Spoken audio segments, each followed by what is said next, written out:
Hello, folks. Last night, Charles Miles Mad Dog Manson has finally kicked a bucket. He was 83 years old. Now, Charlie Manson has been dying since the beginning of this year, mainly January of this year, and he has finally croaked. Now, there's a lot of people on Twitter celebrating his death, claiming that Manson was this evil guy. Good riddance. Of course, I think Huffington Post says that Charlie Manson is in hell now. Now, for these people, they don't know the real deal about the trials that happened back in 1969. We're talking about the Tate and La Blanca murder. What happened is that, what really happened is that a person named Charles did murder Sheriff Sharon Tate and the La Blanca couples. Except it's not the Manson that everybody think it is. I mean, the Charles that everybody think it is. Instead, it was Charles Tex Watson that did all the murders. Now, this trial thing, what really happened with the murders, it's pretty complicated, but I'll tell you this.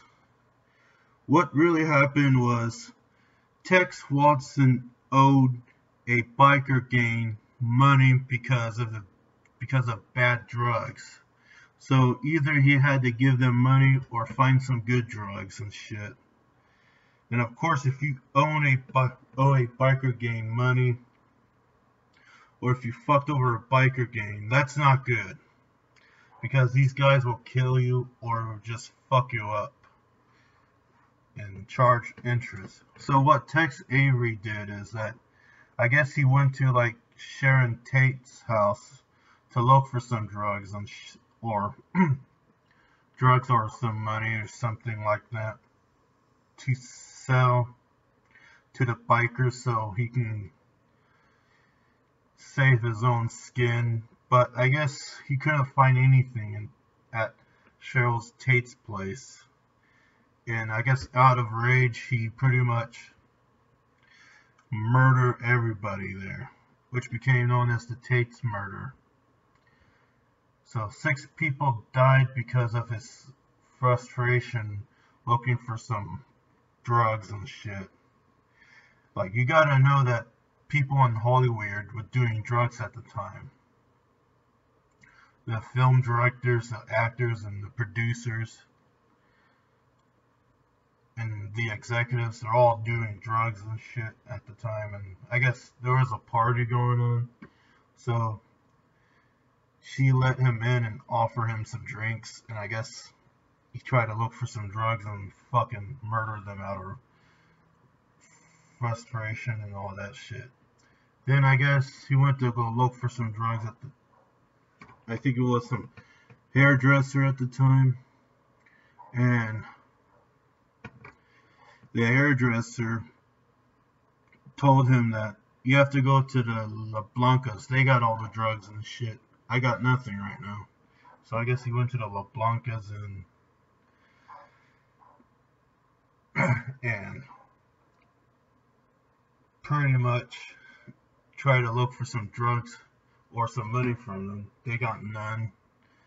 And I guess he got really pissed off after getting frustrated and pretty much killed the La Blancas out of rage. And this what led to what we know as the Manson murders, where they murdered everybody. Now, what happened is when they got caught, and I guess to say is that everybody threw Charlie Manson in front of the bus just to get a lighter sentence. These people were terrified of going to prison on the count that Most of them were just suburban kids and shit. Wow. Manson himself, he's been locked up multiple times, so he didn't give a fuck. And of course, Tex tried to blame it on Manson, and everybody took the bait and shit. And ever since then, the entire legacy media has painted him as a monster, the boogeyman that lives under our bed. Now, I know that's not true, because he wasn't the boogeyman that lived under the bed. In fact, he never did commit those murders. He never had any philosophies or anything like that. All he ever did was steal cars, shoplift, and I guess pimped out girls and shit to make money. That's all he ever did. No murders, no nothing about that. If you want to know more about the Manson murders, go look it up. There's a couple of sources that will talk about what really happened. Because I'm not going to go through them. You can go get up on Google. And if you imagine how Manson is like, during his interviews he gets all the time, he will often act like crazy and shit, act like a lunatic, just to entertain himself, talk about weird shit or lead some weird wild goose chase that aren't well. What I'm saying is that he'll make up lies where they're not true and shit, or say shit that are not true. What I'm trying to say is that he'll say things that are not true or act crazy just to entertain himself. Like, if you spend most of your time in prison, it gets kind of boring if you think about it, sitting there all day in his jail cell.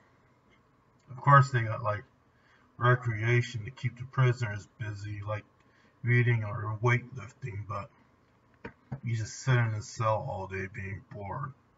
So that's why he always acts crazy.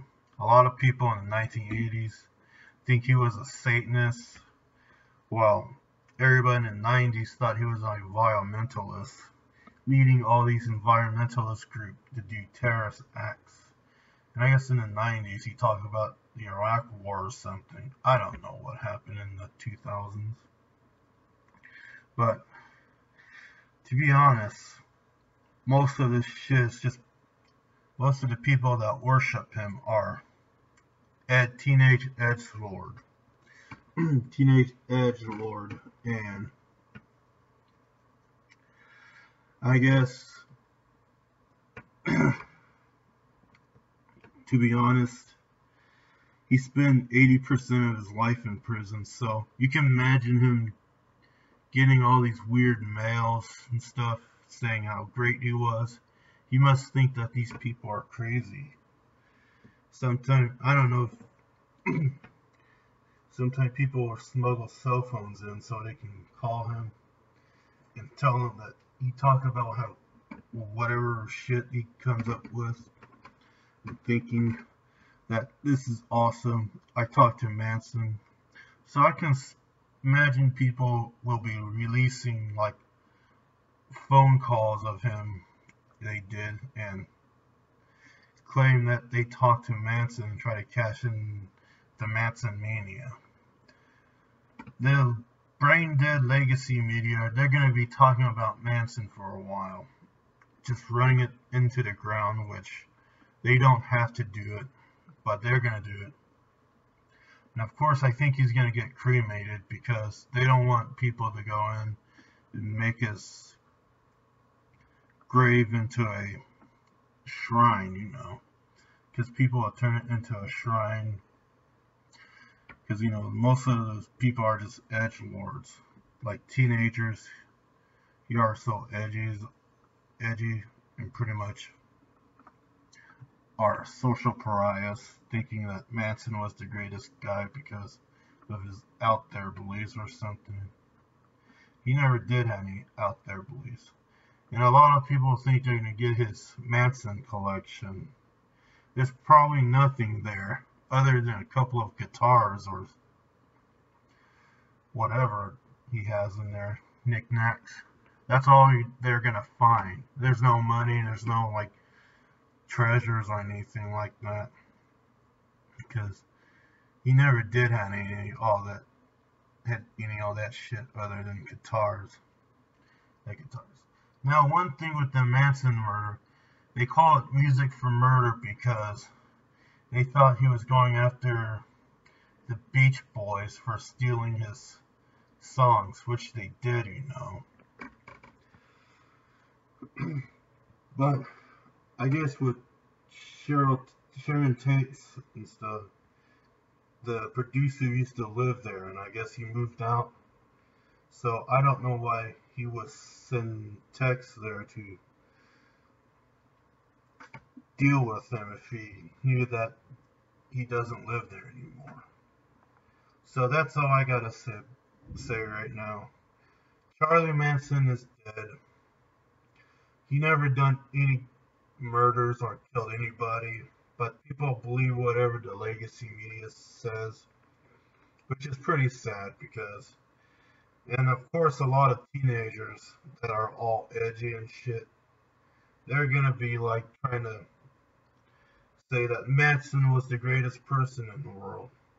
That's all I gotta say right now. I'm Wicked Wonka, and I'm signing out.